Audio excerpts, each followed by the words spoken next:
Scanning. Great, thanks. All right, well today we're very pleased to welcome Andrew Penner back to campus. Andrew is Associate Professor of Sociology at UC Irvine, and we seem to be an affiliate of every social science center that he's been able to construct, so well done, or poorly done, I don't know. He received his PhD in sociology from UC Berkeley in 2008, and you just, over these last few years accomplished a very great deal. Andrew's work focuses broadly on race and gender inequality, and he traces these inequalities in labor markets, schools, and other social institutions. He's made really important contributions to sociology of race, to the literature on work-family conflict, and to research on economic inequality in schools. And his research has appeared again and again and again in our leading journals, including in Demography, AJS, Science most recently. And he is a recipient of grants from Russell Sage, NSF, Spencer, and a K Award from NSCHD. And I think it's through that mechanism that Andrew's visiting us today from the South Bay, where he's on leave from here at Stanford. And I can just say I'm sorry to subject you to our characteristically wet and gloomy weather. It's really always like this up here. So I was telling someone I made a rookie mistake and showed up in Berkeley without my raincoat, but it hasn't been rainy recently, so I thought maybe I'd be okay. So I'm really excited to be here. I was telling someone, I never spent so much time up in Demography, but I spent a little bit of time up here, and I walked in, I felt that moment, I couldn't stop smiling. So if I'm smiling bigger than usual, that's what this is about. So I'm going to be talking today about a talk called Membership Has Its Privileges, Status, Incentives, and Categorical Inequality in Education. This is collaborative work with Thad Dama at UNC Chapel Hill, and also Emily Penner, who's a postdoc at Stanford. Sociologists typically give very long-winded introductions to their talk. I'm going to try and break that rule if you'll permit that. I know this is Demography, but I see a few sociologists, so I just want to sort of let you know. I'm not going to give sort of a long, drawn-out introduction, just sort of a little bit to sort of help situate how I'm thinking about this case. And then we're going to jump right into the case, because I think it's a really interesting case, and I still haven't entirely figured out what it's a case of, and so I'd be very curious to hear your comments and thoughts on that. So the basic insight is that prizes help to organize many fields, right? So think about the Nobel Prize, think about spelling bees, think about Oscars. Especially in a lot of loosely coupled systems where it's very difficult to try and organize actors, people will sort of set up a prize and say, this is what you should aspire to. This is what good scholarship looks like. This is what good spelling looks like. This is what good acting looks like, or what have you.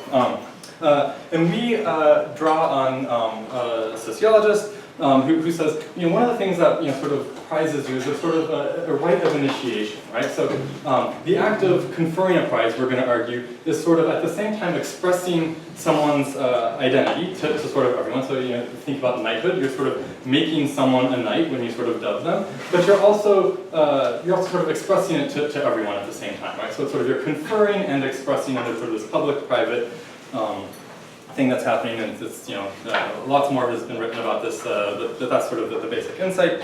And I think what we're going to argue is, typically, I used to think this, prizes are great for people that win prizes, but they don't have, they're cost-free, right? And we're going to argue that, actually prizes have consequences for losers. And we need to sort of think about, how we create categories and categorical inequality with these kinds of status incentives.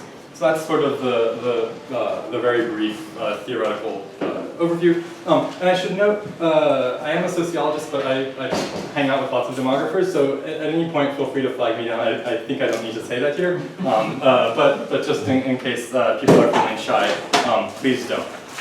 Okay, so, yes? Rite of initiation. I think of prizes coming after someone has been initiated and thrived in the field. Sure. So we're thinking of the prize as, for example, if you win the Nobel Prize, right? This is sort of an act of saying you are someone who is now a Nobel laureate, right? And that, so in some sense, the initiation prize, to this high status. Exactly. Okay. Yeah. And then you get a parking spot. What is categorical? So categorical inequality would be, as opposed to gradational inequality, for example. So we have sort of these categories, and I'm going to show you some examples of categories that were created out of whole cloth. So if you think about a lot of my work, so Danny mentioned I do stuff on gender and stuff on race. You can think about, and I think in race in particular, it's sort of very clear. We have sort of a continuum of human diversity, and we put people in different bins based on social rules, and we sort of create these categories that we use to sort of justify the inequality that we see coming out of them, right? And so it's sort of, as opposed to just sort of, Gini coefficients or something like that, which is sort of more gradational, if we think about, the race gap, that would be sort of a more categorical form of inequality. And Doug Massey has some work sort of, talking about how people create categories, and we were sort of drawing on that, it goes back to Tilly and others historically. All right, so by way of background, increasingly in the current educational context in the US, schools and teachers are being defined by their test scores, right? The test scores of their students. And this is really high stakes for the schools and the teachers. So you have people being labeled like blue ribbon schools or failing schools or most effective teachers or least effective teachers. I assume we end hard deadline at 1, right? Okay. I realize it's been a while. I wanted to make sure that I was pacing myself. Stop a few minutes before 1, there'll be Yeah. some questions, and then we can have some questions after 1, but people have to leave. Yeah, perfect. Some people. Yeah. So there's this great example of the Atlanta cheating scandal, which is a sort of very widespread thing. Got a fair bit of press coverage. You may have read about it. In one of the accounts, this principal talks about what it was like. All the principals get gathered in the stadium, and the principals of the good schools, they get to go down on the field, and the principals of the bad schools, the failing schools, they had to sit up in the stadiums and sort of watch all these other people. I said it was, in his words, it was like being a leper in the Bible, right? There's this sense of stigma of having to sit in the stands was whether it was actually, like being a leper in the Bible is, unclear. But it was very acutely felt, right?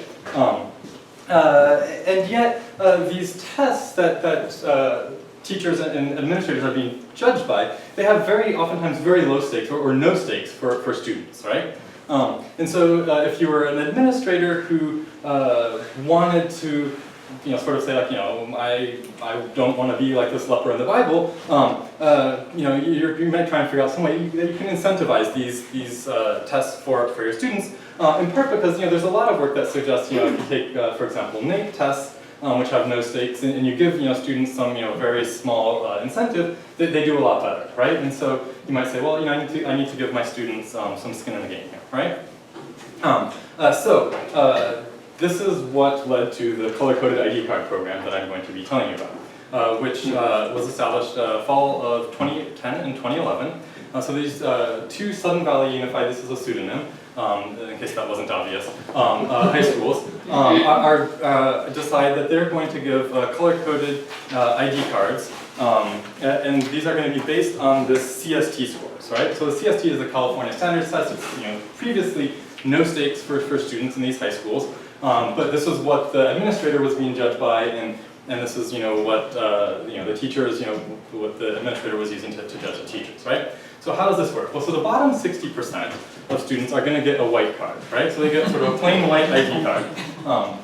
So there are 5 test categories, right? So there's advanced, proficient, basic, below basic, and far below basic. So if on any one of your tests you scored below those top 2 categories, you end up with this white card, right?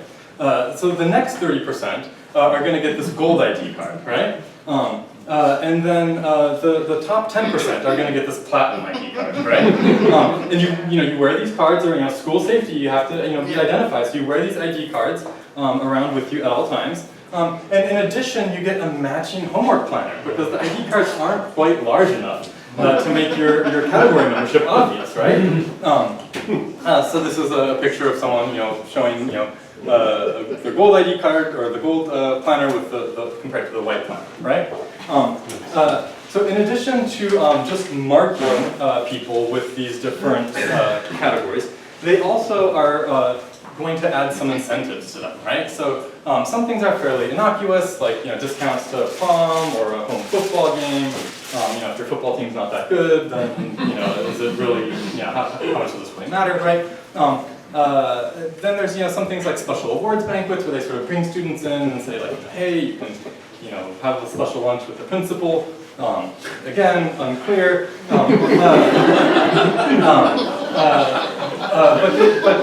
I think the one that If you're platinum, you get 2 lunches with the principal. exactly. Really. So one of my friends said this sounds like a one-way ticket to the inside of a locker, right? But they do a really good job of selling it. In fact, so they have one of the cheerleaders who's sort of an academic all-star. They have sort of this big gathering where they sort of say, you two can be like this person, and here's the privileges you get with your white card and your gold card and your platinum card, and you should be a platinum card holder just like our friend. Yes. This is top 10% within school or within district or within No, so this is just based on, so it breaks down 10, 30, 60. It's based on the performance categories, right? So it's relative the statewide. So it's not zero-sum game within the school. Yeah, it's not zero-sum within the school. So if you can hit the advanced category on all of your tests, then you get a platinum card because the school gets rewarded for getting all. But you get more than 10% of your school students. Yes, and so exactly, and you'll see that there's like some variation in this. So I think the one that as a sociologist is going to, I find most troubling is they provide express lunch lines. So you get a separate lunch line for the students who are gold and platinum and the white card students. In the school, I'll show you a little bit later, the schools are about a third white, a third Asian, and a third Latino. Yes. And these are not evenly distributed across these card memberships, right? So you're moving in the direction of a place we don't want to be going. So if we can think about this from a couple different perspectives. So the first perspective, this is the perspective that the principal is thinking about from, is that of student incentives, right? So yes. Who initiated this program? Is it your design? No. Sorry. Yeah, exactly. No, this is what I think ethnographers call a gift from the field. My co-author Thad got a call from a reporter saying, "Hey, there's this crazy program. Would you care to comment?" And his thinking was, well, gee, what I really want to do is study it. But before, so we came up with this, we met over lunch, and it was very well-worded statement about, well, economists, think that, incentives, might matter. On the other hand, the psychologists think that, stigma might, be a problem. So we should, come study this. In the interim, they talked to one of his colleagues who was like, "This is the worst idea I've ever heard." And we can guess which one ran in the papers. And so then we had to do a lot of damage control in order to actually get the data. But this is not, this is not something that we, came up with. So the principal basically is observing, right, that the CST, right, the test by which he's being judged has no stakes for students, and so why are they going to try? A pop quiz in home economics has more incentives for students. So based on this, we might think, well, particularly on these sort of previously low stake tests, we might actually see a bump, right? Students might be trying harder, and we might see some differences. Particularly on the CST scores, we also have scores on CASE, which is the California High School Exit Exam, which the stakes on that don't change, right? So it's high stakes before, it's pegged at a low level, but it's a high stakes test, and it's high stakes afterwards. And so, we can sort of see, is there evidence of spillover, and we'll talk a little bit about that. We can also think, it's not going to sort of equally incentivize everyone, right? So you might think, there's sort of, people that are sort of breezing through, they're hitting the test ceiling without even trying. Maybe, for those kids, it's not much of an incentive. Whereas, for the kids sort of near the threshold, where it's sort of, they think, if I just try a little bit harder, I can get that gold card. Maybe those are the kids that it's most likely to incentivize. At the same time, as I alluded to before, if we think about stigmatized identities, we've come up with some different hypotheses. So you have, some idea that there might be stigmatized identities that are invoked. There's a white card student. I sort of like to picture as the student, the sad student that was holding the planners, saying it makes you feel dumb, like your school is putting you down, right? Or a student recounts overhearing an honors, a bunch of students in honors, and overcounts hearing someone in honors saying to another student in honors, "What are you doing in the honors track? Honors track isn't for white card students, right?" So these become internalized very quickly. And I should note, so the school does a very good job, a scarily good job of sort of, making this not a one-way ticket to your locker. They have these, banners, strewn out throughout campus that say things like, gold card, don't leave home without it, or, platinum card, membership has its privileges, right? You have, administrators saying things, and this is problematic on many levels, telling a group of girls that they should all aspire to go to prom with a platinum card holder, right? Not that you should aspire to be one, but you should aspire to go to prom with one. Yeah. So, yes. Yeah, how often do they take the test? Or how often? It's an annual test. So So you're with it for you're with it for a whole year. Yeah. And so, is your hypothesis that these stigma effects are going to be felt broadly by anybody with a white card, or is the notion that some students maybe think of themselves out of contention? This is like, I don't feel bad when I don't win the Nobel because I wasn't really planning on it. Or is it people on the threshold then? It's like you've seen my slide deck. We'll get there. Okay. You haven't seen my slide. No, I haven't. Okay, good. Okay, so a couple ways you can think about the stigmatized identities, right? So the first is, sort of think about stereotypes. That we might think that, for a number of reasons that I can get into if you're interested, that this is going to sort of make, racial stereotypes more salient, so that there's going to be some groups that are going to be, less, benefiting from it less than other groups, right? So Asian, positive stereotypes, they might benefit more. White students, maybe sort of neutral. Latino students, maybe some negative stereotypes, and so they might do worse or might just not benefit as much. It's not entirely clear, right? And then we can also think, this is I think a little bit where Danny's going, that receiving this sort of low status ID is going to discourage students in terms of their previous achievement. So this we're actually going to look at with the regression discontinuity, sort of looking at the threshold, and I think it's a very nice observation that that actually turns out to be exactly true.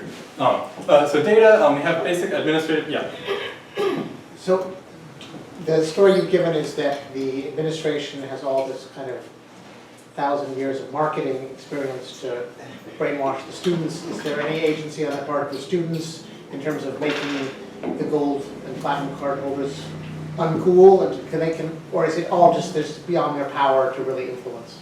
I suspect that, so one of the conditions for getting access to the data without having to FOIA the school was that we wouldn't go and talk to, sort of do interviews and stuff like that. So all the sort of stuff that I've given you from sort of either school newspaper accounts or local press accounts, we talked with people at the school a little bit before we got the data, before we were asked not to. But it's very, so we don't have, so I suspect that there are certain sort of subgroups within the school where it probably is uncool to have a platinum card. But the sort of the dominant narrative that you hear coming out of the school is, no, like these are, it was successful at sort of making this very visible status hierarchy. And it's, if you think about sort of like, the classic like blue eyes, brown eyes experiment and things like that, like it's not so hard to think that, teachers have, and sort of adults in these positions, they have an awful lot of power.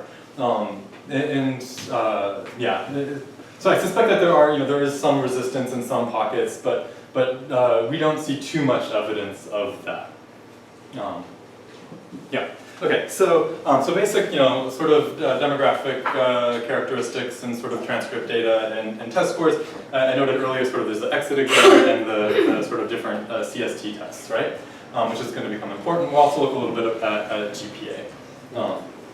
Okay, so as I just sort of mentioned, sort of all these sort of accounts I've been giving you are from sort of newspaper stuff. Oh, I didn't mention the principal also self-published a memoir, which is proved to invaluable as we sort of try to understand exactly where these ideas came from and things like that. It's a fascinating read, as I'm sure you can imagine. Okay, so let's dive in. So basically, I want to start with sort of a few basic descriptives. If you sort of look, you see that this is the two ID card high schools, the other Sun Valley Unified High Schools, and compared to California. A couple things I want to bring to your attention. One is you have many fewer Latinos. You have more whites and more Asian students.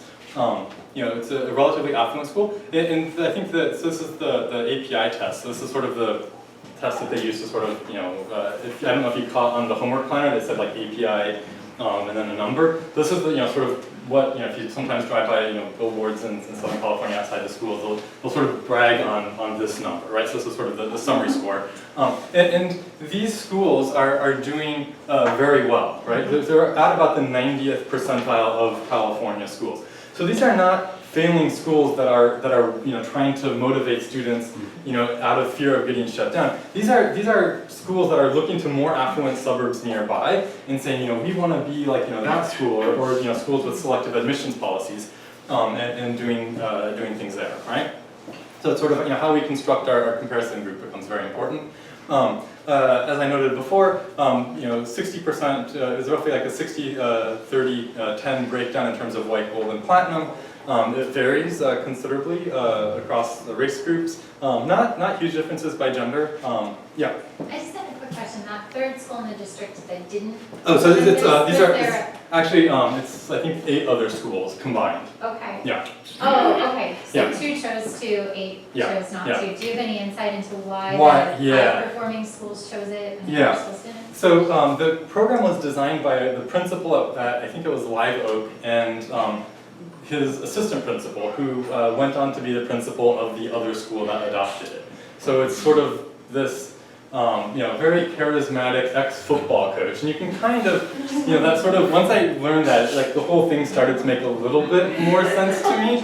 Not to disparage football coaches, but you have like the stickers on the helmets, and there's the varsity and the junior varsity, and it's a hard world out there, and we got to get kids ready for it, and so that's sort of very much the kind of sense. And the other principals, I think, were not so sure that it was a good idea. And you talk to people at the district, and they weren't sure what to do with this because the test scores were going up, but they thought it was kind of a bad idea. And then when there's like threats of lawsuits, they're just like, can we just like make this all go away?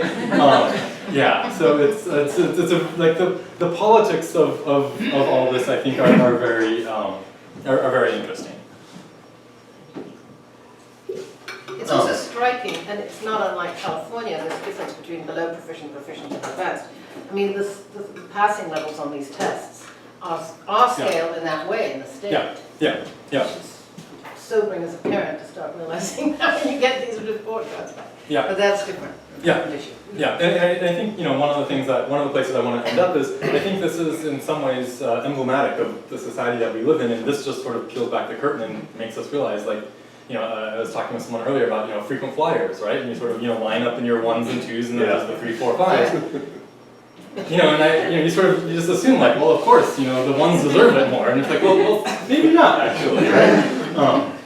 Okay, so the principal, right, said that maybe there are these group of kids that aren't really trying very hard, right? And so this is the pre and then post implementation, and you see down here there is this bulge of students that look like they maybe aren't trying very hard, and once you implement the ID card program, the whole distribution shifts up, but that bulge definitely gets smaller, right? And so that suggests maybe the principal was right, and maybe something is happening here. Very basic difference in difference approach. I think the hypotheses are fairly well motivated from before, so I'm not going to spend a ton of time on that. And then binding score regression discontinuity, because it was your lowest score that matters, right? And so we're going to look at your lowest score, recentered on the threshold, and look at students on either side of that, and how they do subsequently. So just to give you some sense, we only have the last 4 years of data from the schools. So we wanted to make sure that there wasn't sort of anything, there's sort of a transition year where it's not entirely clear if they're talking about the program but it's not implemented yet, and so we sort of ignore this year. It looks more like a pre-year to me, but it's hard to know what to do with it. So So we want to make sure that there's nothing sort of strange going on. If this is sort of anomalously low, we might be worried about our difference in difference estimates.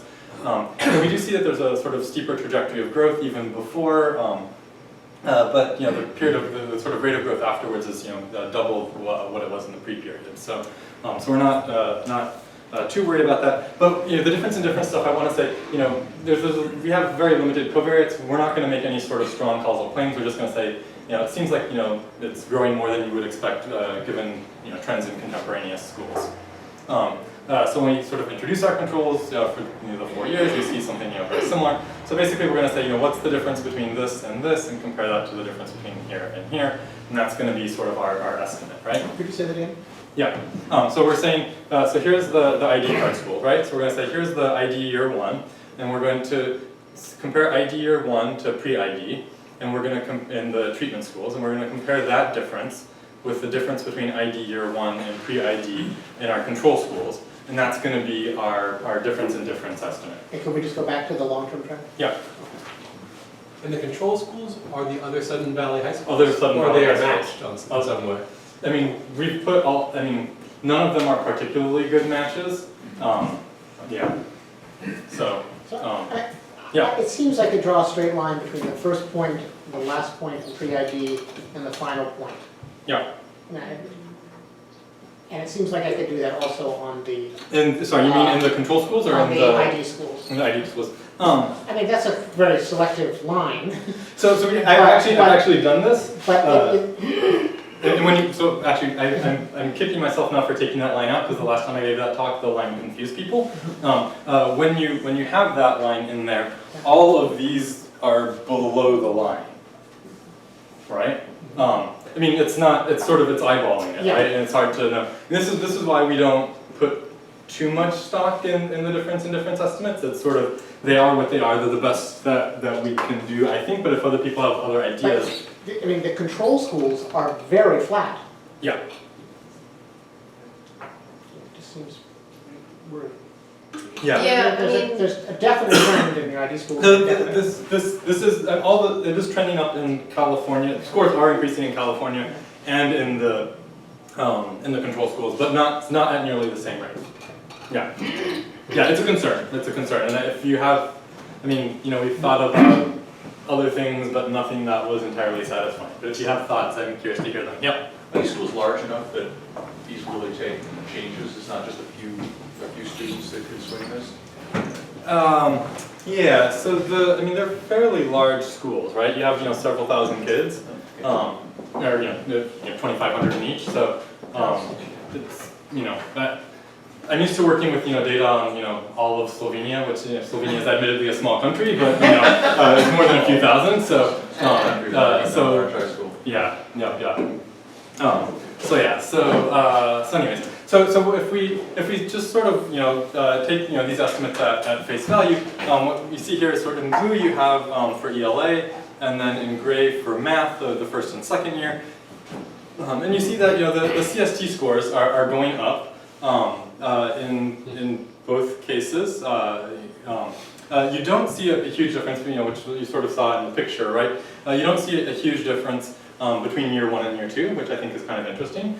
You don't see large differences in the exit exam. You do see some evidence of maybe ELA grades going up. We thought that this might be because the principal encouraged teachers to not let students fail if they were too close to, sort of adjust their grades based on their test scores, on their CST scores, but we don't see any evidence of the relationship between CSTs and grades changing, so we don't think that's what's going on, so we're not sure if that's a real effect or not, but yeah. Here you're comparing 2011 to 2012, but on the previous slide you were saying you're comparing the year post to year pre. Are you? So these are both difference and difference, where 2009, like the pre-ID is the, so this is, these are basically the coefficients. This is, your beta 6 and beta 7 from the interaction effect, right? So it's basically just the interaction effect is the way to think about it. Oh, the coefficients. Yeah. So if you look at the threshold, you see that, as we sort of suspected, the kids near the threshold are really sort of doing much better. The sort of kids well above, aren't doing any really differently, and so these are statistically significant between near threshold and well above. When we look at But well below is also doing better there? well below is doing better. So if you're sort of, yes, I think it's basically like we use like maybe like a quarter of a standard deviation, if I'm remembering. Below, we played around with a bunch of different ones, a bunch of different cut points, but basically the kids nearest the threshold are the ones that are trying the hardest, right? And this is grouping two different groups of kids, near the gold threshold and near the platinum threshold? Okay, sorry. So here we're looking at the kids like a little bit sparse near the platinum threshold. So the platinum kids are showing up in the well above. So this is centered, the gold threshold. Yeah. And the RD analysis is just going to look at the white versus gold card. So Asians, maybe benefit a little bit more than whites, and whites maybe benefit a little bit more than Hispanics, but not in math. So maybe some evidence of stereotype threat, but nothing really conclusive, which maybe is not so surprising given the stereotype threat literature. But I'm sorry. So the blue is like a language, or so yes, this is our ELA is English language arts. Yeah. So math is more similar there, isn't it? Yeah. Then there's no statistically significant differences in math. I believe the Asian results in the English language arts are different from the Latino ones, but I'd have to double check that to be sure. I'm confused about how to interpret these bars. So for Yeah. the Asian, for the gray bars, for Yeah. instance, how do you interpret So this is the a decline? So this is a standardized effect. So these are large effects, right? Or to the degree that you want to interpret them as effects. So this is basically this suggests that under the ID card, Asian students are scoring about 0.3 standard deviations higher in math than you would expect given contemporaneous changes of Asian scores in other schools in Sudden Valley Unified. So how come for 2012 it's lower than 2011? So that's noise, right? I mean, once you start going by subgroup, the estimates are bouncing around quite a bit. I maybe should have put error bars on here, but these are definitely not statistically significant. So as long as they're above 0, it's a positive impact. Yes, exactly. And if they're below 0, like for the Hispanic. Yeah, and then it's negative. Not statistically significant, but negative. So what we would sort of take home from this is that if anything, Asians benefit more than Hispanic students. So we don't see any evidence that Hispanic students are being harmed. Because this is not statistically significant. But inequality is being widened, right? The schools, scores are going up. Scores are going up. Yeah. So just to sort of briefly whiz through the RD estimates. So here basically, it's a fuzzy RD because we don't have all the test scores. We only have math and English test scores, and they also take science and social studies. Otherwise, we think it would go to 100. There's a growth provision, which is why you see if you sort of grow a number of performance bands, this is why there's some people here that are getting this even though they're below the threshold. I can talk more about that if you're curious, but we deal with that, we think. And so this is to get to Danny's point, right? So this is for English language arts, the effect of recentered on your lowest score here, right? So this continuity that you see here is our effect estimate of next year's CST score based on whether you got a gold or white card, right? This is just the intent to treat, right? So we haven't rescaled for the fuzziness of the RD. You're getting really large. I think it's like 20 points, which is 0.35 standard deviations. And I think what's interesting is it's very localized, right? At some point, if you get a 349, you're actually doing worse than you would have if you got a 340. And I think when we first saw this, we were a little bit puzzled and we thought we must be doing something wrong.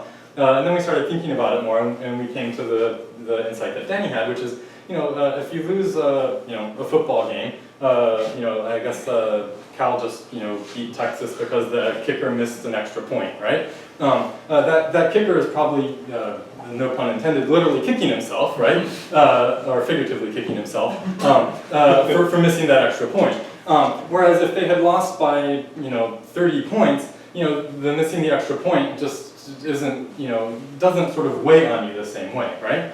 I think also, we call it the Holden-Caulfield effect, where, maybe if you're a 349 as opposed to a 350, the whole system just seems a little bit more phony to you, and maybe you're sort of a little bit more likely to disengage than, if you're sort of, 335, maybe it's like, well, those kids that are gold card kids, they actually are, maybe smarter than me and they are maybe better than me. Whereas if you're 349, you're like, this is ridiculous, like, and so maybe there's sort of a little bit more disengagement that you see here. Yeah. These two different, so go ahead, Jay. I was just wondering if you could walk us through the figure, because I don't Sure. understand Okay. what the So this X's is, are.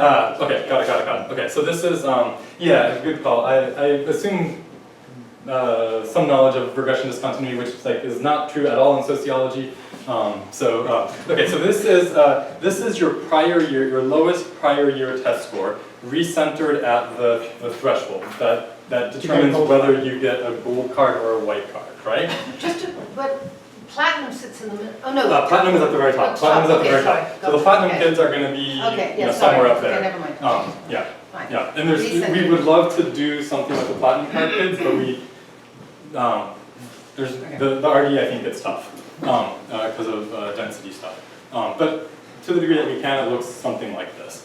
So basically you can think of this as a plot of last year's score on the x-axis, this year's score on the y-axis, right? And so you'd expect something somewhat linear. And what you see is these lines are look like there's some gap here even before this downward trend. But that, so the sort of the classic RD, if you were just doing linear, we're doing sort of local linear. We do a bunch of different bandwidths. So this is low S type of lines? Yeah. Okay. And we're not worried that those are, this is the standard way of doing it? This is the standard way of doing it. Endpoints and these smoothers are known to be very bad and all this kind of stuff? Yeah, so you can do it also, so we use a triangular kernel, we also use a rectangular kernel. They both give very similar results. You can use different bandwidths. It seems robust to that. We also do, sort of placebo, thresholds where we don't see this pattern. We do the same thing in the control schools, right? So basically in the control schools, they're still getting the paper in the mail, which says you are, basic or you are proficient, but they aren't getting the ID card, right? And in the absence of the ID card, you also don't see this. But basically that's the rectangular kernel basically amounts to doing the, basically OLS, but with different bandwidths. But yeah, so that's sort of the RD estimate for this one case. And so we can also look at the other, so we can look at ELA CST, which is what I just showed you. We can look at the exit exam, which we get even larger effects. Grades, large effects. And for math, we don't see CST and exit exam differences, but we do see math grades are worse. And one of the reasons we think that grades are affected, maybe more sensitive to this than CST scores, though this coefficient is quite large and similar to the ELA grades, is because for teachers, when they're writing down, does this person get an A or B on this assignment, they'll know, is this kid a white card kid or a gold card kid? And so it's not just affecting how students perceive themselves, but it's also, there's sort of an evaluative component where the person evaluating them knows what they are, in a way that's not true with the ELA, CST, and exit exam. That's sort of why we think you might get this on grades, but not test scores here. Yeah. So if I understand correctly, I've been doing a horrible job of repeating questions. I'm really sorry, I just realized that. Your data show that the schools do get what they want. Yeah. By raising the essential value. Yeah. But that kids assigned white cards, if I understand this correctly, fall behind. Yeah. So the school is doing well in spite of the fact that the white card kids are falling further behind. Yeah. Well, the white card kids they could still be doing better than they would have been in another school. Yeah. Just less. And so for the white card kids, the ones that are very near the threshold are doing worse than they would have been in the counterfactual schools. The ones that are close to the threshold, so one of the things that's very strange, right, is you have the RD analyses and the diff and diff analyses kind of, the near threshold in the diff and diff are larger, or largest, right? So if you think about, the kids that are very close to, like, let's say like 345 to 350, those kids are doing worse than they would have been in counterfactual schools, from what we can tell. The kids that are, say, like, 330 or 325 to 340, those kids are doing better than they would have been in counterfactual schools. So it's a very complicated, high school is complicated, it turns out. But overall, so we sort of think about it as sort of a, maybe it's not exactly right, but sort of an efficiency, sort of equity kind of trade-off, right? You have this system that's creating inequality, but it's also raising mean test scores. And so how do you think about that? So I want to spend a little bit of time, very briefly, thinking about why we care. Potentially not uncommon. I think it's theoretically interesting. Some stuff on sort of lab stuff that it goes, which actually finds large effects too, which makes us not gives us some confidence that our results maybe aren't completely crazy in terms of the magnitude. And then some understanding prizes in categorical inequality. So I'm going to try and whiz through this very quickly, but basically Jostens, the academic regalia company, they are trying to start a social movement that celebrates academic excellence the same way that high schools celebrate athletic and sort of artistic excellence. And so they're actually giving kids Renaissance cards at participating schools that are based on your GPA and your attendance that sort of function very similarly. So you have express lunch lines, you have special breakfast on testing days just for our members, which the principal says is an instant success because all the kids who got it loved it, and all the kids who didn't were really crestfallen. You're thinking about the kids that are low achieving, maybe not having eaten breakfast that morning at home, and it makes you a little sick to your stomach, right? You've been carded where they go up and they ask kids, do you have your ID card or your Renaissance card? And if so, you get a raffle ticket to win an iPad, and if not, you just feel like you're persona non grata. Academic signing day, it's like athletic signing day, but now they bring out the top, academic students and say, let's, find out, all the schools that Josh got into and how much money they're offering him to go, and which one does he pick? And he puts the cap on, right? Yeah. And then, the school events discounts, local discounts, they do, sometimes do, some things that are, more school spirit oriented, which are good. One thing I think is interesting, this is just a website, when you Google Renaissance, Jostens Renaissance program, you'll find a bunch of schools, and this one actually posts the list on their website. And you can sort of see, among other things, they say things like, we want to make it sort of tangible and visible and make sure academic achievement has the same prestige as athletic or artistic achievement, right? You see in middle schools, right? This is a middle school that has this. And they have a no-wait lunch service, right? For the Renaissance Club kids. And when I was talking with a friend about this, they said, oh, well, my daughter's elementary school, they all start on this little reading rainbow, and as you move up levels, you move up the rainbow, right? And it, it's not so different, right? You realize that, we sort of do this all the time, and you get little bracelets, right? Which you aren't required to wear, but you can wear them to sort of show off how far you've moved up that rainbow. And I can spend more time talking about that. So we're going to argue that this sort of there's a paradox in accountability, right? We are trying to use these kinds of status incentives to make schools and teachers and administrators care more and educate better. And to align the sort of incentives in this loosely coupled system to actually get students to care, they sort of implemented this program.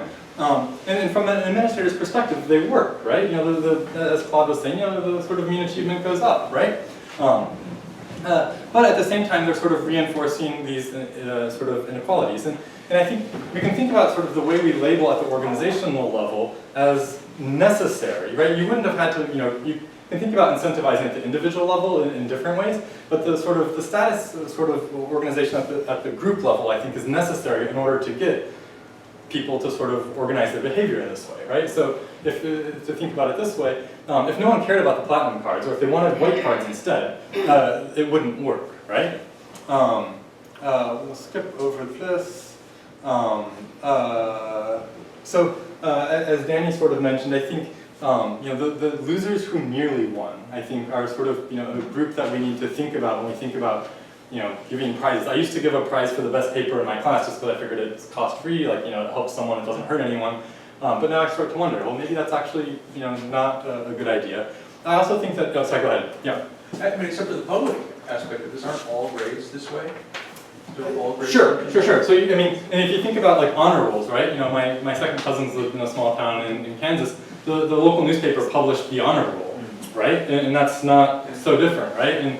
And you think about some of the things that the Renaissance program is doing. It's not so different than the National Honor Society. And I think if you think about elementary school, right? The bluebirds and the yellowbirds and the redbirds, it's supposed to be opaque, right? Whether it actually is or not, I think everyone knows. But it's there's sort of this myth that like the redbirds and the yellowbirds and bluebirds are all the same, and there's no difference. And we're trying to sort of hide that from students. You can all achieve, and as you move up the sort of into middle school and high school, the sorting system becomes much more transparent, right? And so, Claude, did you want to jump in? Yeah. Yeah, but part of this dynamic seems to depends on the way it deals with this issue of capacity, which is knowing that you came close depends on a metric. Yeah. So, if you got a 2.95 GPA for something that requires 3.0, you know. Yeah.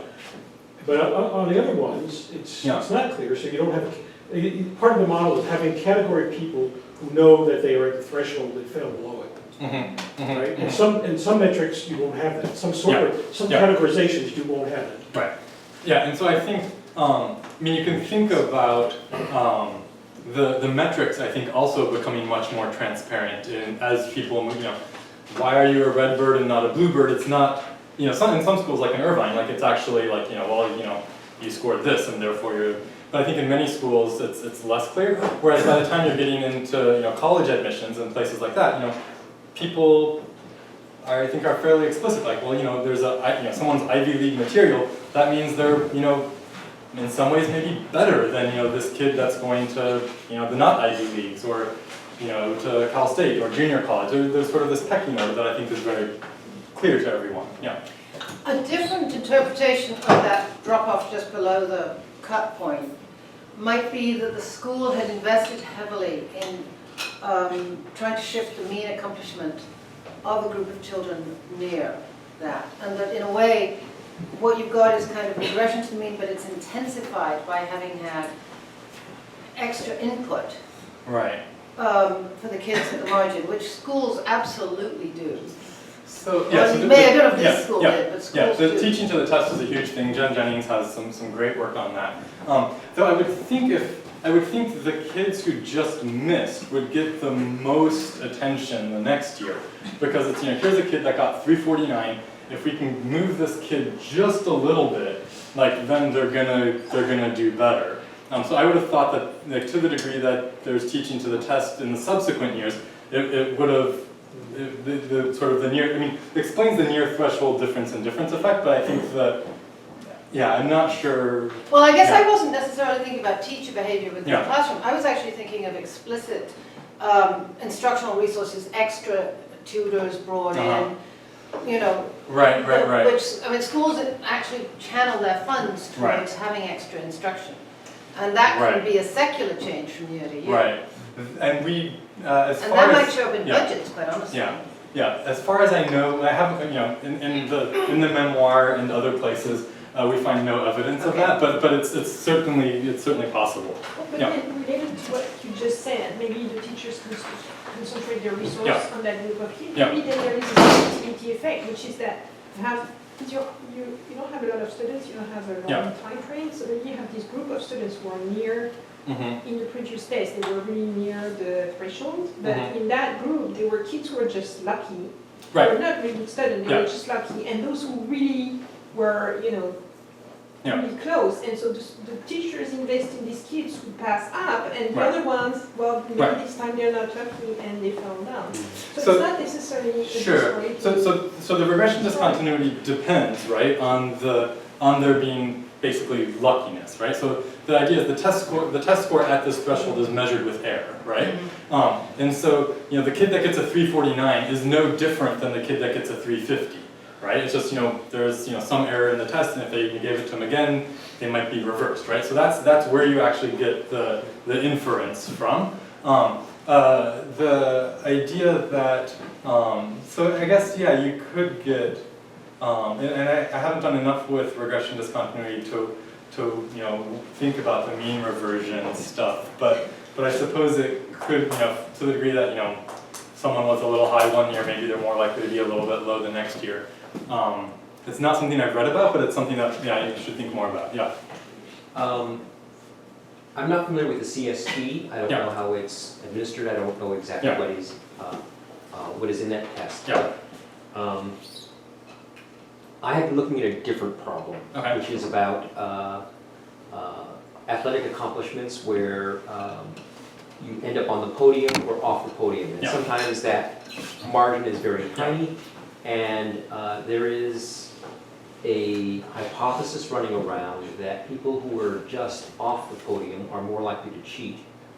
And what I'm interested in is, because of this discontinuity that you're seeing in the regression at the threshold, and it seems very strong, and I'm wondering, how can you exclude the possibility of the teachers or the school cheating and bumping up some of the students who were just below in the previous year, and that would make the next year's gap look larger? So so it's centrally scored, right? So we look for evidence of heaping, which, so if there were a lot fewer kids that were just under and a lot more that were just over, that might suggest that the teachers went and sort of, helped a few students. So there might be cheating. We don't have any evidence that there is. We don't find any evidence of cheating at the threshold, right? It's not like it's sort of like teachers are trying to push. I think teachers probably don't know enough to sort of, help kids get just over a threshold. Like, do I need to just give this kid, one more right answer? I don't think there's that level of awareness. But we don't see sort of any evidence of differences in the density, which is one of the things you look for to find evidence of that. That said, it's interesting to think about, I guess where I would expect to see it is that the kids who just clear the threshold maybe are, afraid of losing their status, and so are more likely to cheat. In that case, I would expect sort of the opposite pattern, where instead of it trailing off, it would they would score higher than expected. But yeah. We should let you finish, and then we can have our general discussion. So loose and tight coupling both have costs and benefits. Prizes are not cost-free. Sociologists in the room, more RD analyses. We're interested in how categories are created, and this is a really nice, powerful way to study this, and some future directions, which I'm happy to talk about if you're curious, and thanks to all the people that have supported this research.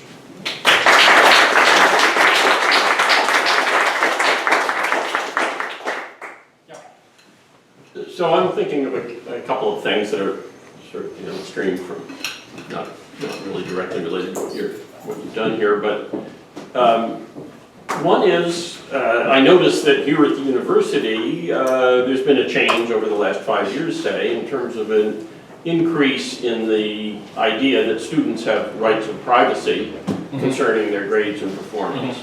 And you can't post grades in a public way, and so on and so forth.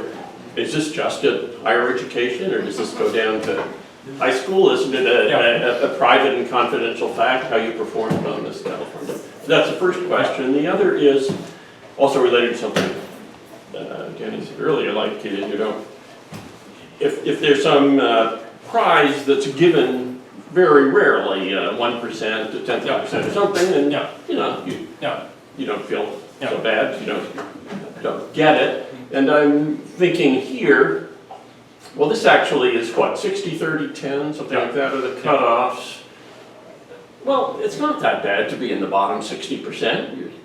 Some of those people are better than the median and so on and so forth. But still, what this does is push the sort of the prize striving to a lower level than usual. It brings it within reach of many more people. Whereas if it were the top 5% or the top 10% period who get the platinum cards, it might have quite different effects on morale and the way people thought and felt. So none of this has to do with anything like differently analytically. It's just sort of reflections based on your talk. So the thought about FERPA is absolutely right on, right? So this is the law that says, students, you can't post this information. And this is actually why this program gets shut down, is the California, I love the law sometimes, where it's like, well, we can't say this is wrong, but, because we're, stigmatizing kids. But what we can say is that, like, you aren't allowed to post, you can't give their,